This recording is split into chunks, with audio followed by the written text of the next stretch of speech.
Assalamu alaikum wa rahmatullah, Azoul, bonsoir, bonjour à tous les Algériens, toutes les Algériennes à travers le monde. Comme j'espère que tout le monde va bien, Inch'Allah, spécialement Fadzel, comme d'habitude. Je reviens pour une deuxième vidéo dans la journée, mais parce que je fais rarement ça, mais là, il fallait que j'en parle de ce que j'ai vu aujourd'hui.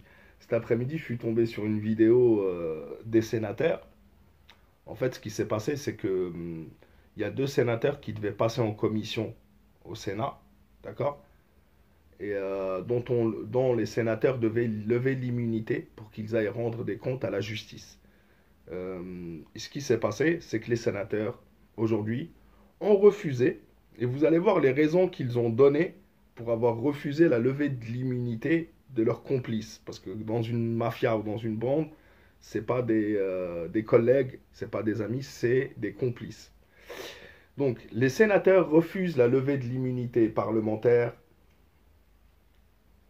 pour Ali Talbi et Sid Ahmed Ouraghi. Ali Talbi, notez bien ce nom, on en reparlera dans 30 secondes.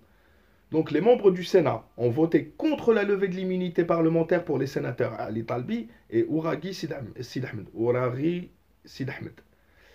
Lors d'une séance de vote organisée au Conseil de la Nation, donc le Sénat algérien, les résultats ont donné 54 voix pour la levée de l'immunité et 54 voix contre pour le sénateur Sid Ahmed Ouraghi, alors qu'ils étaient 19 à voter pour la levée de l'immunité pour Ali Talbi et 93 à voter contre la levée de l'immunité.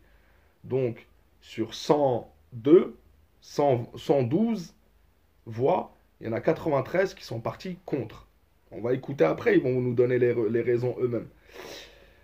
Dans ce cas d'égalité, le règlement intérieur du Sénat prévoit de garder l'immunité pour le membre. Oh, quel grand étonnement. Oh là là, que des complices d'une bande se protègent. Pour rappel, la demande de la levée d'immunité parlementaire pour ces deux sénateurs a été introduite par le ministère de la Justice, qui les suspecte d'affaires douteuses. Et vous allez voir quelles sont les affaires douteuses, par exemple, pour Ali Talbi. D'accord? Comme ça qu'il s'appelle. Ali Talbi. D'accord? Pour comprendre ça, c'était il y a 3 heures, l'article. Pour comprendre ce qu'on lui reproche à Ali Talbi, par exemple, il faut repartir au 28 août. J'ai retrouvé un article. Donc la justice demande, en Algérie, la justice demande la levée de l'immunité parlementaire de deux sénateurs. Le ministre de la Justice, Belkacem Zarmati, a demandé au Conseil de la Nation d'activer les procédures relatives à la levée de l'immunité parlementaire des sénateurs, Ali Talbi et Shahid Hamoud, pour permettre à la justice d'exercer ses missions constitutionnelles, indique la Chambre haute du Parlement dans un communiqué publié ce mercredi 28 août. Le sénateur Ali Talbi, en compagnie de l'ancien patron de la DGSN, Abdelghani Hamel, d'accord, celui qui possédait la moitié d'Oran, et de l'ancien ministre des Travaux publics et directeur de campagne du candidat Bouteflika pour un 5e mandat, seraient impliqués dans une affaire de blanchiment d'argent et de transfert illégal de devises. Voilà comment les corrompus, grâce à vous, messieurs les juges, bravo, chapeau, je vous tire ma casquette, s'en sortent, et comment les simples citoyens, eux, alors en plus ils font grève et ils ne jugent aucune affaire, même les plus urgentes, c'est-à-dire que les victimes qui attendent justice ne pourront pas les avoir, les innocents qui peuvent être innocentés et sortir de prison, ils ne peuvent pas l'avoir, les coupables qui méritent de passer devant le juge et de régler le problème, ils ne peuvent pas le faire. Ça engendre beaucoup de problèmes pour les citoyens. Mais ils ne pensent qu'à leurs propres intérêts, on en a déjà parlé, c'est pour éviter de bouger et de se déplacer car ils ont tous fait un fief, tous fait du réseautage et les changer de juridiction, de tribunal, etc., bah, ça va les embêter puisqu'ils vont devoir recommencer tout et se faire une clientèle à zéro pour pouvoir... je soupçonne personne en particulier, mais c'est pour éviter justement la corruption qu'on vous demande à ce que les juges ne restent pas en place trop longtemps. Et apparemment, ils ne veulent pas. Et donc, ils sont mis en grève. Et donc, du coup, les sénateurs, et vous allez l'entendre, je vais vous passer la vidéo. Aujourd'hui, les sénateurs, à la sortie de la séance, où ils ont refusé la levée de l'immunité parlementaire, ils ont fait des déclarations. Déjà, il y a lui qui a fait une déclaration. Je l'ai vu sur plusieurs chaînes. D'accord? On va écouter ce qu'il a dit. فيما يخص قضية أوراغي فإنها كانت يعني نتيجة شجار يعني طلب رفع الحصانة كان نتيجة المخالفة اللي دارها أوراغي هي أنه تشاجر مع أثناء التجديد النصفي وهذا رأوه الكثير من النواب أنه يعني قضية ليست مستعجلة إلى درجة أنهم يرفعوا عليها الحصانة. Et Talbi, d'accord? Et Ali Talbi, qui est mis en cause pour blanchiment d'argent et transfert illégal de devises avec Abdelghani Hamel, etc. لانه يعني شجار Il va pas en parler. وكان هناك توجه عام لرفع الحصانه عن العضوين يعني. Ils allaient se diriger vers la levée de l'immunité. Ils ont tout remis sur les juges. Donc, il parle de Ouraghi, mais il ne parle pas de Ali Talbi. Écoutez bien. إلى درجة أنهم يرفعوا عليها الحصانة لأنه يعني شجار عادي وكان هناك توجه عام لرفع الحصانة عن العضوين يعني في أمس ولكن سرعان ما تغير موقف النواب بعد البيان تاع نقابة القضاة والذين قالوا فيه أنهم السلطة التنفيذية تمارس عليهم يعني ضغوط ولهذا تراجع النواب وقالوا أن.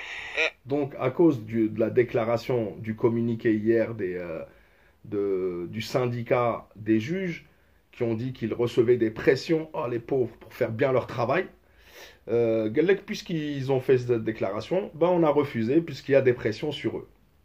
انهم رايحين ان زملائهم ما يحظوش بمحاكمه يعني ما راحش يكونوا بمحاكمه عادله في عمليه التجديد النصفي للانتخابات بالنسبه للسيد اوراغي حيث حسب التقرير تاع اللجنه بصفه رسميه يقول تقرير اللجنه بان هناك مناوشات بين الاعضاء بين بعض الاشخاص ليس اوراغي احمد معهم ويقال انه سمعه يتكلم في الهاتف لكنه لم هو الذي يقوم بهذا العمل لذلك راينا ايضا انه لا ترفع عليه الحصانه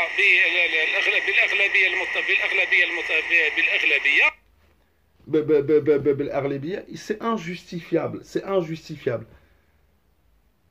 C'est vraiment du gâchis. C'est vraiment dommage. Ils sont en train de bousiller le Hirak du 22 février qui est sorti pour une justice sociale, pour la fin de la corruption, pour la fin des privilèges, pour la fin du copinage, pour la fin de la cooptation.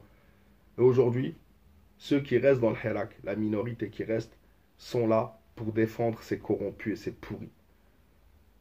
Vous finirez, je parle à ceux qui continuent à supporter ce genre d'ânerie, vous finirez par demander la libération de Rabrab, Haddad, Hamel, Louisa Hanoun, vous le faites d'ailleurs, vous demanderez la libération de tout le monde. Et vous demanderez aussi l'emprisonnement de Zarmati, celui qui a pris tous ces risques. Moi, ça me fait mal au cœur pour lui. Il s'est engagé, il a pris tous ces risques-là, et à la fin, il est trahi par un peuple qui était solidaire le 22 février. Et le silence équivaut à la complicité. Alors ne vous laissez pas, ne nous laissons pas voler notre état de droit qu'on est en train de construire. On est en train de faire marche arrière. Ils sont en train de se foutre de notre gueule, à nous les sénateurs, à nous les juges. Et c'est en train de partir dans tous les sens. Je ne peux pas, je ne pourrai jamais être du côté de ces mecs-là. Donc je choisis Zouaoula, je choisis le peuple qui lui subit la justice. Il n'y a pas de levée d'immunité parlementaire pour le peuple. Et les autres, bah, chacun voit midi à sa porte, chacun pense ce qu'il veut. Je ne suis pas là pour convaincre qui que ce soit, je suis là juste pour vous dire j'avais raison, je savais que ça allait finir comme ça. Et ce n'est que le début. Les dommages collatéraux à la grève des juges, je pense qu'il y en aura d'autres. Faudra pas pleurer. Faudra pas pleurer. Quand la France viendra, quand Macron s'installera carrément à Al-Mouradia, faudra pas pleurer. Al-Mohim, mes frères et sœurs, 12-12, Inch'Allah, faites attention à vous. La patrie ou la mort. La patrie ou la mort, on s'en fout. On est parti jusqu'au bout, on aura un état de droit, Inch'Allah. Bi'idhnillah, et on compte que sur Dieu de toute façon, puisque les hommes nous ont trahis. Mes frères et sœurs, je vous dis à la prochaine, Inch'Allah. Salam alaikum wa rahmatullah. Faites attention à vous et à la prochaine. Prenez soin de vous, de vos familles, et restez clairs avec vous-même. Et regardez-vous dans le miroir pour vous dire, pour vous poser la question, qu'est-ce que je suis en train de faire? Est-ce que je suis sur le bon chemin? Est-ce que je défends la la justice ou est-ce que je défends ma passion? C'est deux choses différentes. Mes frères et sœurs, faites attention à vous et à la prochaine, Inch'Allah.